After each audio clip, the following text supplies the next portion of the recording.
Hey everyone, we've been playing a lot of Diablo 4 as you guys know, and we are sort of in between Season 1 starting and people sort of finishing the endgame of their characters in the Eternal Realm. And so we thought now is a pretty good time to sort of discuss and review the game, the end game, what we're thinking of seasons, what we'd like to see improved and all of that stuff. I have 2-6 with me today. 2-6, you recently got 100 on your rogue, right? Yeah, I did. I'm a new Diablo player, and I've got to 100, guys. Congratulations to me. You made it. I made it. I did it. But we've been playing a variety of different characters sort of between us. I've been maining the sorcerer. I've also been dabbling in druid as well as necromancer. You, of course, started barbarian, but you've sort of really mained rogue into the end game. And now that we've got to, you know, those high levels, that level 80 to 100 sort of bracket, we kind of understand the way the game works and what's going on and the difference in the leveling experience to the end game experience. And we definitely have a lot of things to talk about that we want to see improved, that we liked, what we would change. And then there's the whole like season looming over us as well, coming in probably literally very soon now. So let's start with can I start with the sorcerer 2-6? Because I've got a little bit to say about sorcerer. You love it. You made so many builds on the sorcerer as well. But this guy, like, he will not make a build on like the lightning build because it was popping off at the very beginning. I was like, Paradise, you need to check out this Arklash build. He's like, no, I like ice shards. And then I've never seen him use the lightning one like once. But he was like, oh yeah, fire. That's my next thing. But yeah. What are your thoughts on the sorcerer after having played it? Yeah, that's just the thing. Well, I will talk about the sort of build diversity and the elemental options and abilities of the sorcerer because it's a hot topic. If any sorcerer main will probably know already what I'm going to dive into. But I want to start off by talking about the difference in the leveling experience. So the sort of level 1 to 50, and then the end game experience of like, you know, 50 plus up to level 80, 100. Leveling as a sorcerer, I actually thought was really cool. And maybe it's because it was our beginning playing of Diablo 4. Everyone was sort of low level figuring things out and all of that good stuff. But when I was leveling as sorcerer and you were playing barbarian at the time, I felt pretty powerful, felt pretty strong. It was cool to try out different things and see what worked and see what didn't. And that's where I think that initial honeymoon period of the game sort of clouds my judgment on the leveling experience of the sorcerer a little bit because everything's new and shiny. You're trying things out, you're figuring what works. Oh, this move's really cool, I'm going to start using this. And then as you get higher and higher level, you start to get funneled into those things that actually work, right? So at the very beginning, at level 1 to 10, you can try any of the basic skills, any of the core skills. They will all perform decently at that super, super low level, right? But as you start to get, you know, level 30, 40, 50 plus, you start to realize, oh, certain of these, you know, different elemental moves are doing nearly nothing, right? So my initial leveling experience was actually quite enjoyable, trying things out, seeing what worked. I did feel powerful, particularly in that level, you know, 1 to 40 sort of area. I think it's an easy comparison for sorcerer. You were playing barbarian, so, you know, you're running around trying to melee things as barbarian. I'm using teleport. I'm blowing things up from a distance, you know. It felt strong and powerful, but that's where, and I'll start to talk about more of the end game now, the sort of level 50 plus and onwards, where you realize that sorcerer is actually only good at a very limited number of things. And also, as you get higher and higher, sorcerer is like extremely squishy, as in you start to go into those nightmare tier dungeons of like 40 plus. Pretty much from 40 plus, I would say everything one-shots you, no matter how much barrier you have, no matter what defensive you have active, you are getting one shot. And there's several reasons for that sort of problem with the sorcerer. One, resistances, and they've literally confirmed this, resistances aren't where they should be, so resistances aren't performing as they would like, as powerful as they would like. And also in World Tier 4, you get straight up, like, is it minus 40% on your resistances? So you're already losing a massive chunk, and the reason that sorcerer are important to do with resistances is because intelligence gives you resistances, but then you lose a chunk of it in World Tier 4. They're not really scaling super well, so resistances don't really mean anything. That's why you end up slotting skulls on pretty much every piece of your accessory just so you can get that extra armor. And that's then where the Paragon board problem comes in for sorcerer particularly. they have like the lowest amount of survivable nodes that actually give you like armor. So other classes can be in the thousands of armor, the high thousands even, while sorcerers are generally in the low thousands, or like, I think that's part of why sorcerer is so squishy. But generally, I loved sorcerer all the way up to about level, I don't know, 65. And then I started to see, oh no, I have to use 4 defensives. Oh no, everything one-shots me. Oh no, it's ice shards or I'm underperforming. Do you know what I mean? And that's what you were saying about not trying Arc Clash. You know, in those early levels, I was really enjoying trying lightning, trying fire, trying ice, and then ultimately you realize, yes, you can make builds for each of these things, but only 1 or 2 of these builds are really functional in high-level Nightmare Dungeons, and that's kind of where you're... And we'll talk about this more as well, but that's where you kind of have to play after about level 60, is farming Nightmare Dungeons now, especially after the XP increase, which was really good. But that's where you basically need to level. And that brings on another thing, which again we'll talk more on later, which is that there's like sort of no progression after level 60 or 70 in terms of your gear, in terms of your farming. And then you're running Nightmare Dungeon after Nightmare Dungeon, you're not getting any gear upgrades, and you're sort of thinking, why am I even doing this apart from leveling up? So I talked a lot about my gripes there, but I will say I think the Sorcerer is a really cool thematic class. You know, they've got the fire, the lightning, and the ice, and there's some really cool things that you can sort of see there on paper, but just in practice of actual gameplay, no one's using Incinerate, no one's using Fireball, like, ever, really. Like, you might be able to make Chain Lightning work, you're probably not going to make Charge Bolts work. So thematically, I love it. I think that's the biggest problem that I have with the game is like there are moves in the game and there could be build diversity, but you are funneled down into a meta if you want to be efficient, and being efficient to get through a lot of the end game content is a necessity at this point for some people, not for me because I can just go through and enjoy myself and go through slowly or play solo, but for some people it's going to be a necessity where they want to get through that content, they want to play with other people, and they want to get through it fast so that they can level up as many characters and experience as many different things as possible. And when there's this builds like, oh, you just can't really use the fire one because if you go into a group someone's going to roast you, that's a problem. If you go into like, if you're using like an off meta build and then it's just not hitting or not doing as much as other ones, you're going to be funneled into that. So their balancing is a little bit off for me. It'd be nice to see how it kind of grows over the seasons as well. It's just the start of the game. I don't expect the balancing to be perfected at the moment for stuff, and the classes do change as well. So your experience at 80 or whatever you are at the moment can be vastly different from your experience at 100 as well. So and if they introduce new legendaries and new aspects into the new season, your class can go from 1 to 100 like very quickly. So it's really going to be telling to see how the game evolves within the next few weeks, let alone the next few months. Yeah, definitely. I think with seasons, my expectation is that a lot of the builds that people want but just don't work right now will probably be implemented into seasons. Like, for me, it doesn't make sense for them to rush out a patch in the next week to get it before season 1 that will be like, oh, you can play Fire Sorcerer, or oh, you can play Companion Druid, when that could be implemented into seasons and some of the new aspects, or the Malignant Heart system and stuff like that. So if we are going to see these changes, they're probably going to be in the season 1 patch rather than before that. So I can kind of expect that we kind of have to wait to see that as well. But some of these builds are like joke level bad. Like Incinerate is so bad, Companion Druid is so bad. Like it's almost unusable at the high tier endgame content. Even you could even say in world tier 4 content, Companion Druid is particularly rough. But I have been playing some Druid myself, that's why I can kind of talk about it. I got to just under level 60, but I've been playing that fully on local co-op on console, whereas on my Sorcerer I play on, solo or group play on PC.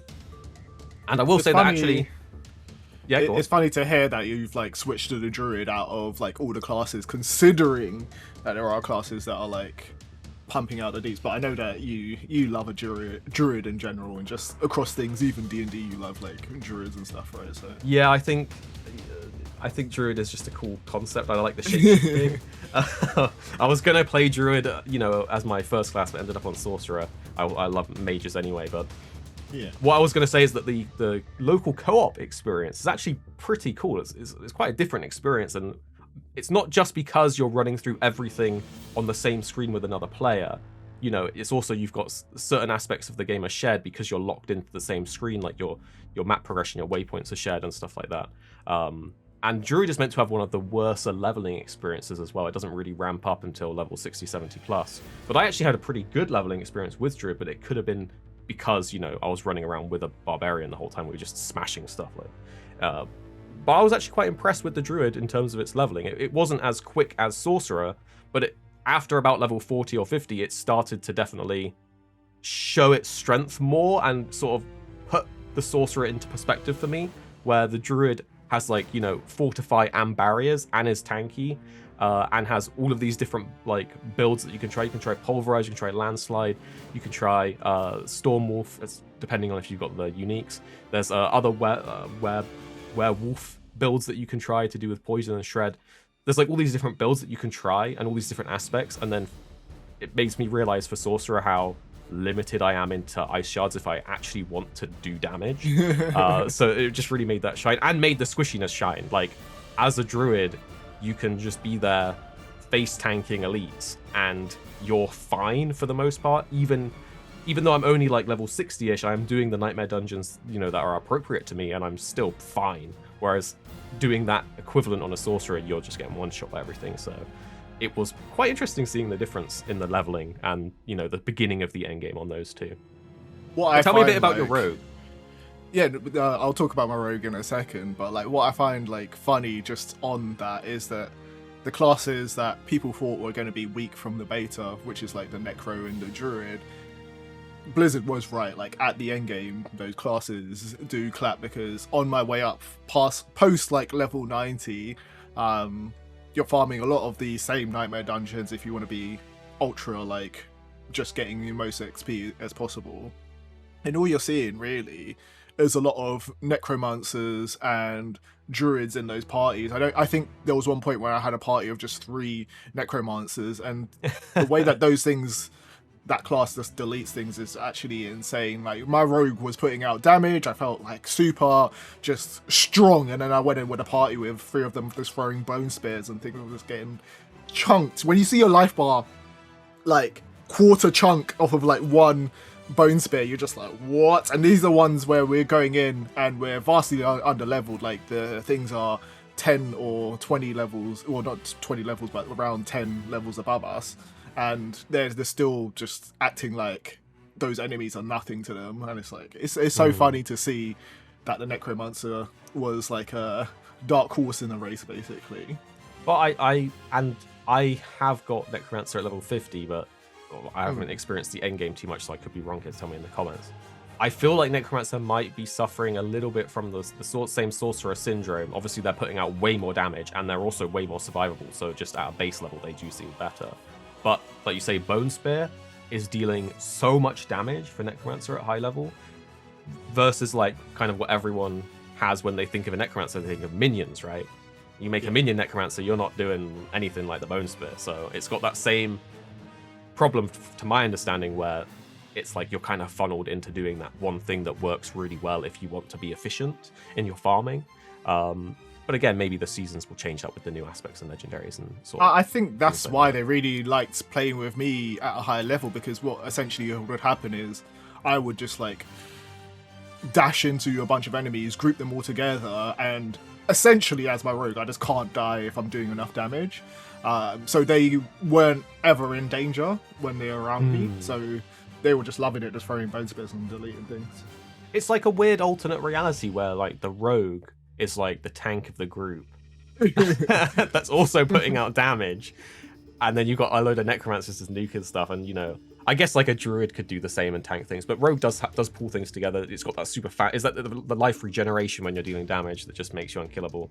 Yeah. And I've got like a load of stuff that's like for best in slot, just like damage reduction and all of that stuff, which is pretty cool. I really like the rogue from what I played on it. I love the play style of it. I would rather change over to a shooty rogue just to test it out and just to have fun in it, because I do like my ranged weapons, and I think that's one of the fantasies that I want to play out. But I'm so invested in this like death trap twisting blades build, and just seeing the twisting blades rotate around the rogue and just delete everything. It's just like the amount of just AoE just going out from it is just awesome. Well, that makes me think of another thing I wanted to mention, which is to do with like the class specific aspects, because some classes, in my opinion, have like way better aspects than other classes, and I'm going to use the rogue versus the sorcerer in this argument. So a lot of the sorcerer like uniques, for example, have a drawback. So it's like fireball shoots like fireball bounces but deals like 75% less damage or something ridiculous. And then you have like other aspects that are to do with like flat damage bonuses, like blizzards making ice spikes that deal flat damage, so it doesn't scale with anything. And then you have something like the rogue that has like twisting blades, like flies around you and hits everything around you, and like these other crazy aspects that are so powerful and good that they feel good to play with. Whereas a lot of the sorcerer ones, for example, feel like they have a drawback that really negates the bonus, or feels like they just kind of do something passively, if that makes sense, and it doesn't feel so impactful. And I think that exacerbates the problem with the classes when it gets to like the end game, and that's where you see like your unkillable rogue that also has some really good burst damage. But even then, it sort of pales against like the necromancer, like we say now, that is sort of reigning supreme at the end game.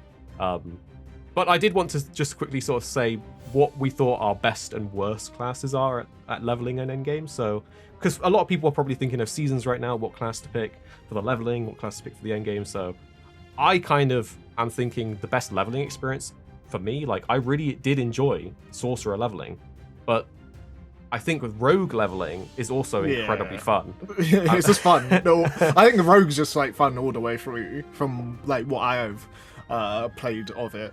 The barb is kind of like up and down. Like it starts okay, and you're just smushing things, and you can use like your death execute skill, and you do whirlwind at early levels. But then the scaling kind of gets off in like the middle bit when things really get important, and then towards end game 80 plus, it starts kind of really getting back to where it needs to be.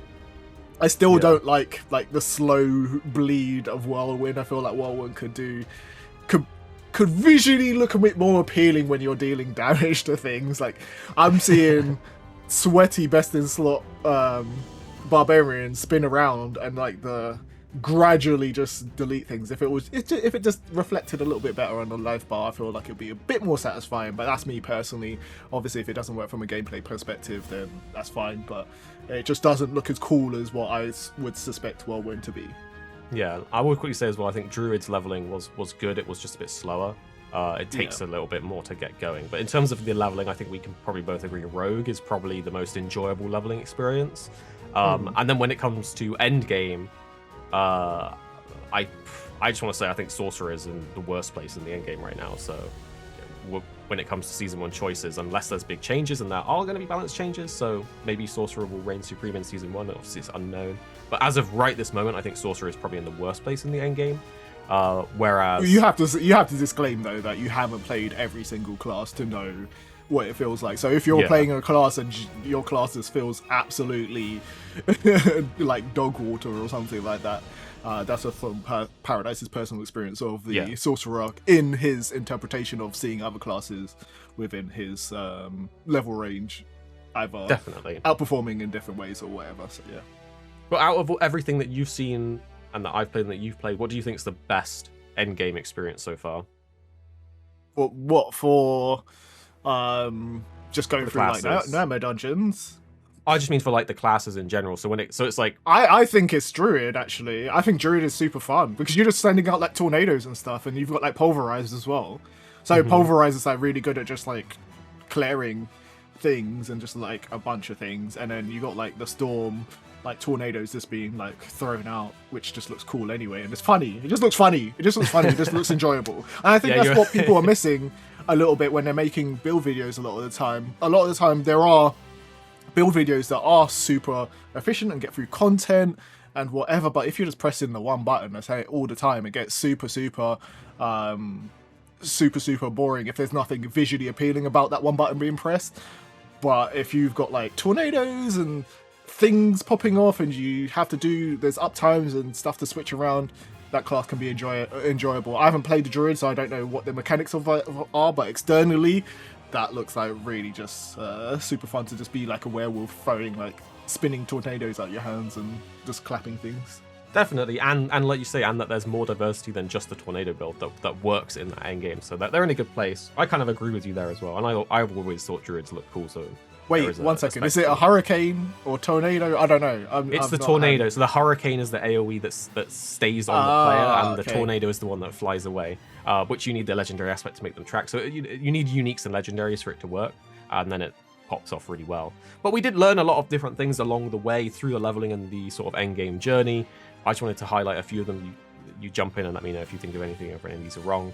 Obviously, elixirs are pretty much important. That 5% XP boost and the passive bonuses. You just want to have elixir active at all times. It's a shame that there isn't some system where you can have a toggle and it just automatically replenishes them, because sometimes you forget to replenish it. But elixirs, very good. And I also wanted to talk about upgrading armor.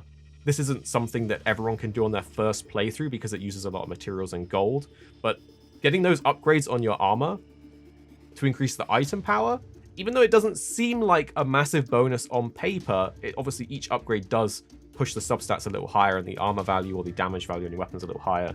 But those upgrades, once you apply it on everything, make a night and day difference, especially in the early and mid game. I can testify that for myself. As having alt characters, it's easier because you have all the materials from your main. So my druid goes from being kind of slow leveling, and then you upgrade all of his armor pieces because you have extra materials, and then he suddenly starts dominating everything. So it literally, in the leveling and mid game, makes a night and day difference. In the end game, it improves all your armor, so it's still good. But I would say if you're leveling and you're thinking, I just wish I was killing things a little quicker, I wish I was a bit faster, if you have the materials, upgrading everything is just massive, and you notice that in yourself in your playthrough as well, right? Yeah, definitely. As a new player, upgrading the armor, it sounds like it should just be an intuitive thing that you do, but you feel like mostly you're just going to get defense from that. I feel like in general there's little things that could be explained a little bit better to new players like me that are like enjoying the game but don't know like the other stuff to get kind of efficient. But I guess that's why content creators are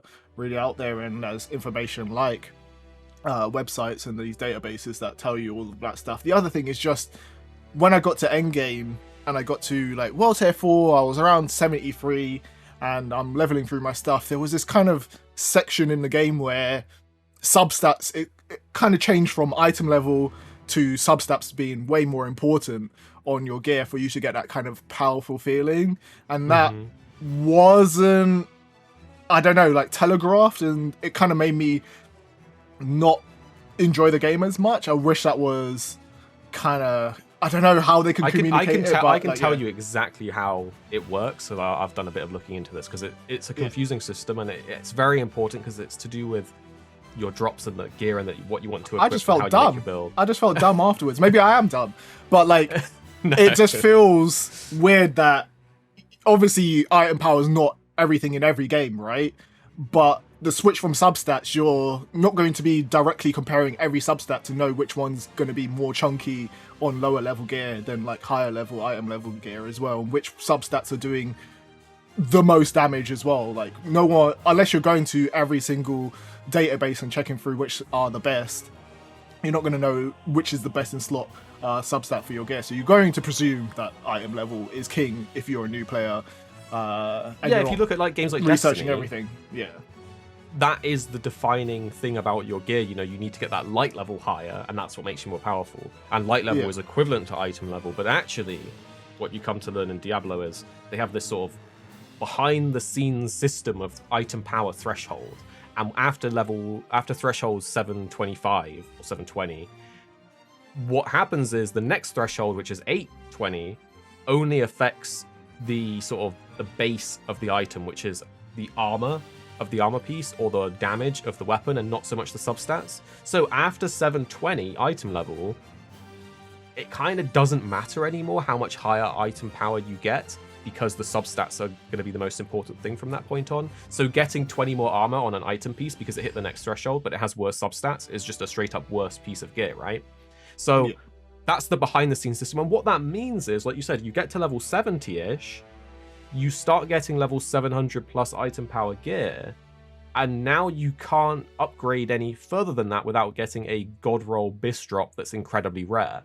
So in most pieces of gear, you're waiting to get an ancestral with 3 substats that's over 725, and then you're done, because you re-roll the 4th one, and that's that slot locked in, and you're probably not going to get anything better because it's so RNG dependent to get like 4 god rolls, right? Yeah. And that's part of the problem with the end game at the moment is you don't really upgrade your gear after level 65 to 70, and then it's like, what is there to do other than leveling and getting passives from the Paragon board, which is a problem in of itself that maybe things like the malignant hearts coming in seasons will fix, because that adds another layer of RNG on both getting the slots in the gear as well as getting the malignant heart that you want and salvaging and crafting new ones. So there's things coming in the future that will extend what we will be doing at the end game.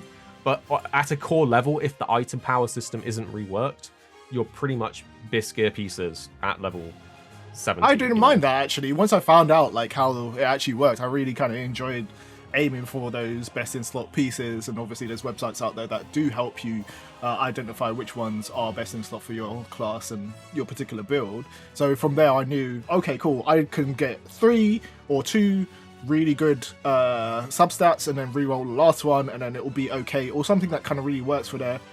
And it kind of gave me that sense of progression again.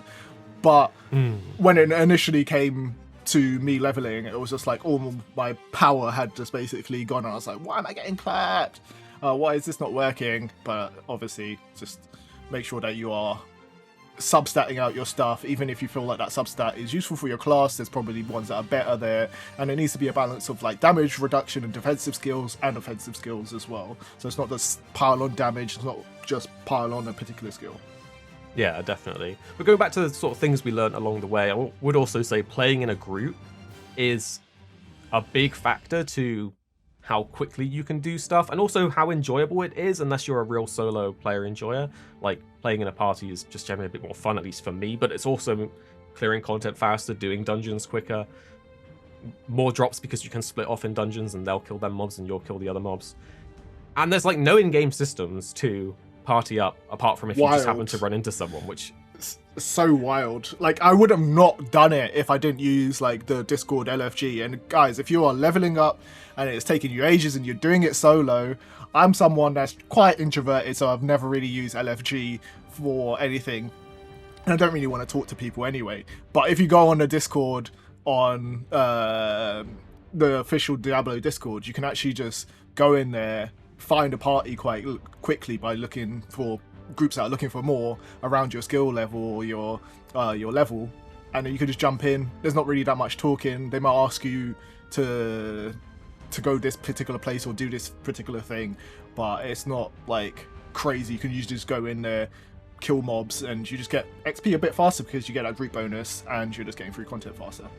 Yeah, I just find it mad that for a game that's like online only and even has things like world bosses that require players to come together, that there's no party finder, no LFG, and there's very limited social. Like, the majority of the game, you're very isolated unless you go out of your way on things like the Discord to party up. So I just don't really know what was going on there. But the other thing that we learned as we sort of played along is that gold is like the king.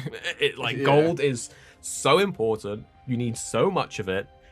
There's gold sinks no matter where you turn. Like, there is a gold sink.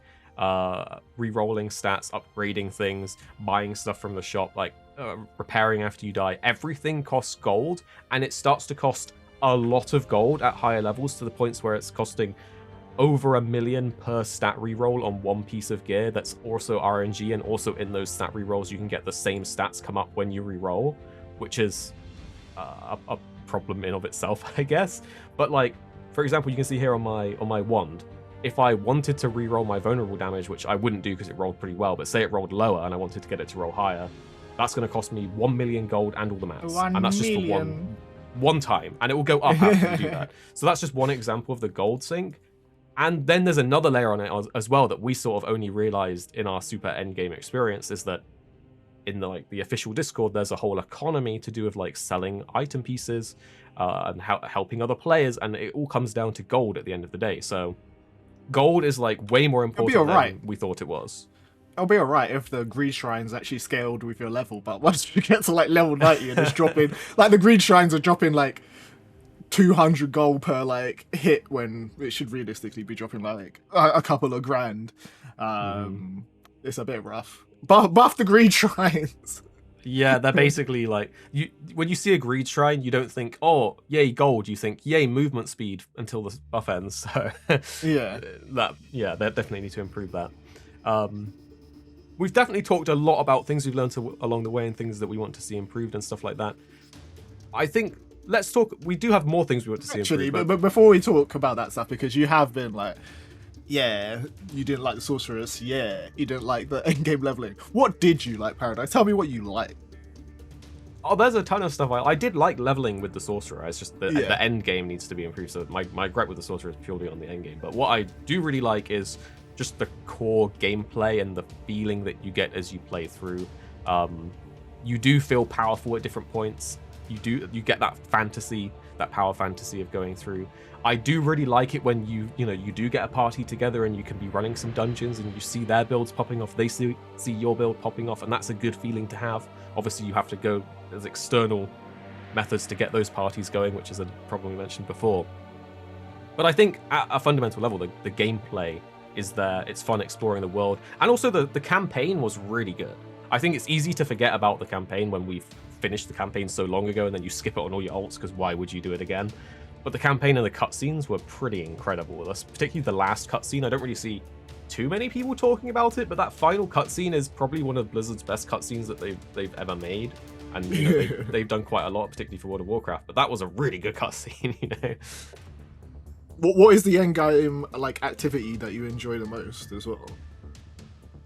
It's the world bosses, but the problem is they're so sporadic in their spawns, and they sort of always they spawn at inconvenient times. Like, is that the right way to put it? There's never a world boss when I want there to be when I'm playing, and every time there is a world boss, either you're sleeping, you're working, or you're doing something else, and then you come on to play and it's like, oh, the world boss was an hour ago and the next one's not for 5 hours, and that's like 2 a.m. so you missed it, I really enjoy like the Helltides. Like, I feel like the Helltides were a cool thing. It's quite a basic concept, right? The zones that are more juiced, and you can go through and get a chest if you kill enough enemies, but it's like the whole that there's like events factored into it, and you can go through them and quite quickly get powerful gear as well, and they're kind of like a little nuance to earning the most gear by going to different zones and kind of managing your resets as well. Yeah, the Helltides is a cool system. I do think there are things that could be executed better in the Helltides, though. And I have a few points to mention there, actually. I think if you've been following the recent updates and hotfixes, then you'll know that they initially wanted you to be able to target uniques in Helltides because they have those gear-specific chests, right? So they enabled that, and then too many people were getting the Uber uniques, so then they've disabled that, and now you can get uniques from Helltide chests, but it's completely random. It doesn't, like, the type of chest you open doesn't matter anymore. And I think that's a shame. I think Uber uniques, they want them to be uber rare, right? Let them be uber rare and let them be random. But if someone's farming for a Tempest Roar on their druid, I think they should be able to open the helmet chest and have a chance to get the unique helmet for their class. And I think that applies to every class, right? So the basic uniques, I think they need to make them targeted in Helltides, and that would just make Helltides so much more enjoyable. Generally moving towards, though, it seems like they are trying to make most of the farming targeted, because most of their blogs have been talking about the fact that they want targeted farms for stuff as well. And I guess that might be a change that is coming in the next season, right?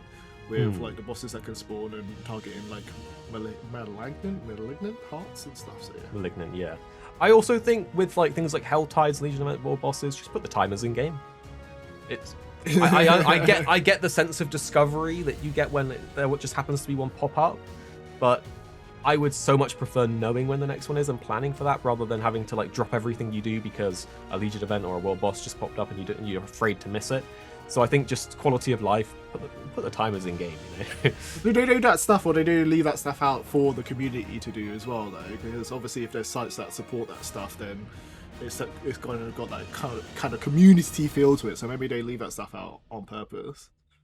I mean, it could be, but I feel like the more external sources that you need, like fundamentally need to use to really play the game in a more enjoyable way, or to target certain drops that you might want, like the world boss mount drops and stuff. I feel like that stuff should be available in game. But it keeps you playing when you're not playing, though.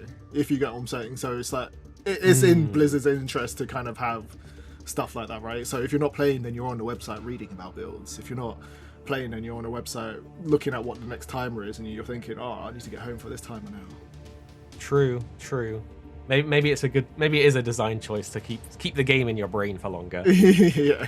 But I think I would be upset with myself if I didn't shout this out specifically, because stash space is a thing that is probably the bane of my existence at this point in terms of just playing the game, and it ultimately is a issue because of the legendary aspect extracting imprinting system, which leads to a stash like mine where, the gems are their own problem, but that they've already addressed that. That's going to be fixed, so we don't need to talk about gems. But yeah, I hate having a page of gems. But every page is just chock full of legendaries and like extra uniques that I'll probably never use, because I don't know if I'm going to need that role or that particular aspect on a piece of gear if I get a better one that drops and I need to go and extract and imprint it again. So you end up saving everything so that you at least have 1 or 2 copies of like the different things that have rolled, decently. And then you run into this problem of every page is completely full. You've got this like weird blank area down here, which is like, why can't I just have a few more rows per page down here? Like, literally there's space for. They're waiting to add.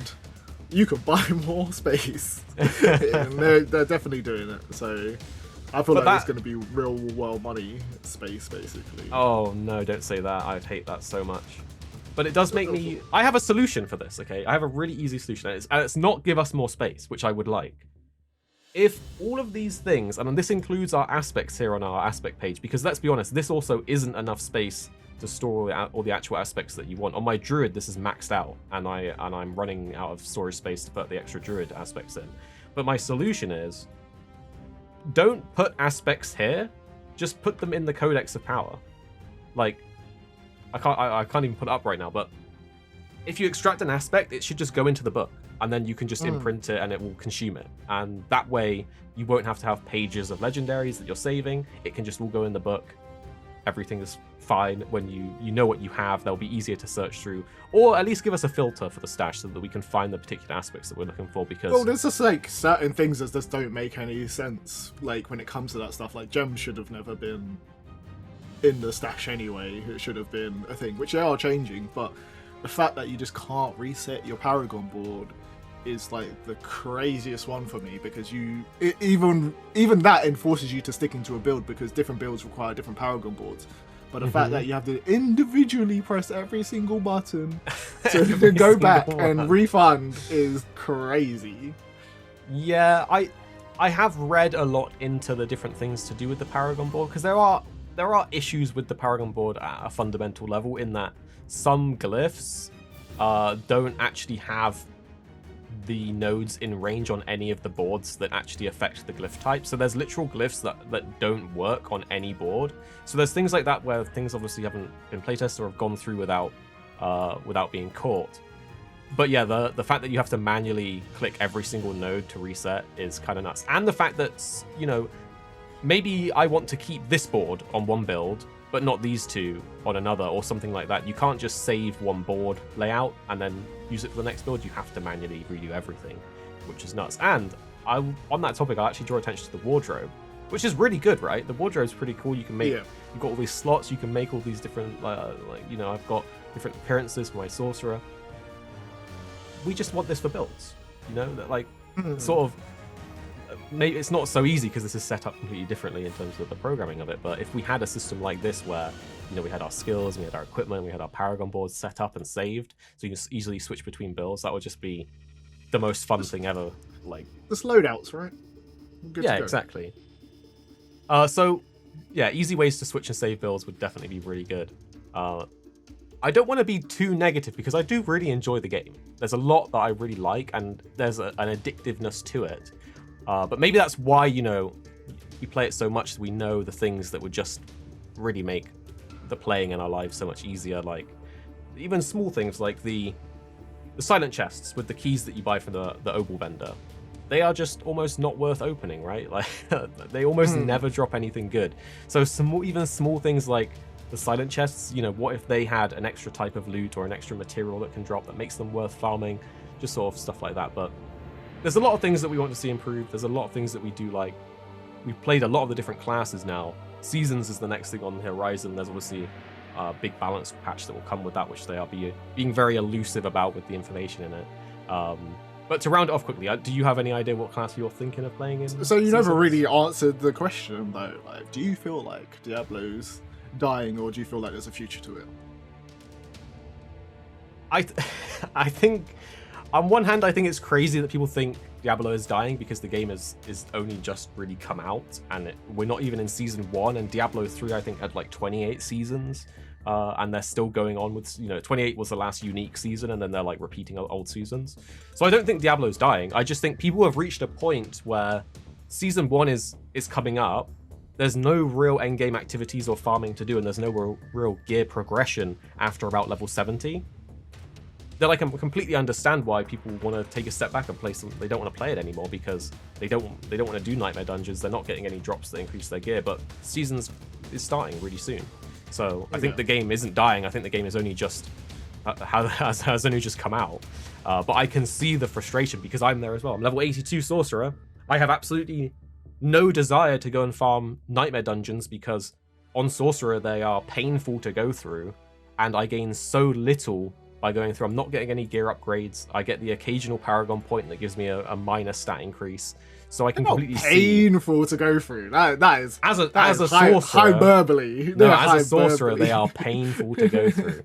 You know, those bone crossbows that just one-shot you from off screen, like stuff like that. If one spider touches me, I'm dead. Like, yeah, I could go and farm lower nightmare tier dungeons, but then I'm being inefficient with the XP. It's just the sorcerer life, you know. So I would say they're painful as sorcerer. They're not painful at every class, and there is enjoyment still in it. Don't get me wrong, but getting one shot is painful by everything. Yeah, and I think you got to think back to like Diablo 3 launch for when people are saying, is Diablo 4 going to is it dying? It might have a reduction in players, but that's like generally just happens across all games, and players, all gamers in general, especially on Twitter, just have a fascination with that week after fall off player number count, or just player number counts in general, concurrent player counts in general.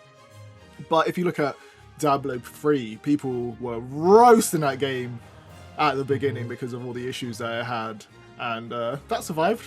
It had a quite decent, thriving community, so if that game can do alright, then even Cyberpunk.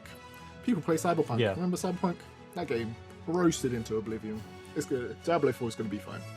I think it's come out in a better state than some of those examples as well, and we know that as like a sort of live service game, especially with all the season plans and constant hotfixes, that they're just going to keep improving things. But it takes a bit of time, and seasons is just around the corner. So if there's any time to stop playing now to start playing in the future, it's kind of like right now, because you can pick up again on seasons. You're going to start again anyway, right? Yeah. But yeah, I think I'm excited to try seasons. I'm really curious about what balance changes there will be. I think that's what pretty much everyone has their eye on at the moment. They want to see what's going to happen to their class or their favorite class, you know, when those patch notes come out. So that's pretty much what I'm most excited for seasons is what the balance changes will be. Is there anything in particular that you're excited for? I just want to try out all the like new affixes and what the malignant hearts do and stuff. I just like building builds and trying new stuff. So I want to see what that new stuff does.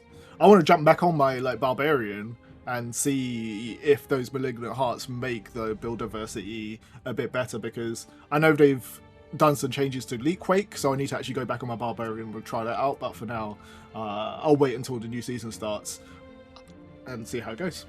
Definitely. Well, that's pretty much our thoughts on the leveling, the endgame, and the upcoming seasons. Let us know all of your thoughts down in the comments below. And the two videos on screen now, we think you really enjoy if you did enjoy this one. You don't have to watch them if you don't want to, but if you did like this video, you're probably going to like these ones too. And then tell us what you think after watching in the comments down below. Bye-bye.